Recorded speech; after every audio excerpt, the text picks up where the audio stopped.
కుసిరగట్టి ఊళ్ళోకి వచ్చనమ్మా చాలారి పూలు పెట్టి డాక్టర్లు తెచ్చనమ్మా తంగేరు పూలు పెట్టి కంకాణ దూకేనమ్మా ముక్కు ముక్కెర పెట్టి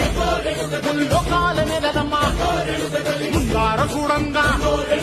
మున్నూరు కన్నులమ్మా ఎదికాల చూడంగా ఏనూరు కన్నులమ్మా సాధు శిస్తులంతా సాగిల పడ్డరమ్మా మహారాజు రాజులంతా మొగారిల్లిరమ్మా కోరిక కోరంగా రంగులు పూసినాము ఆశలు తీరంగా ఏషాలు చేసినాము నీకన్నా పెద్ద దిక్కులో కాన ఎక్కడుంది నైవేద్యమట్టంగా మాట్లాడ ఏమిటుంది వరలన్నీ అలకించి వరనీయవే తల్లి కన్నా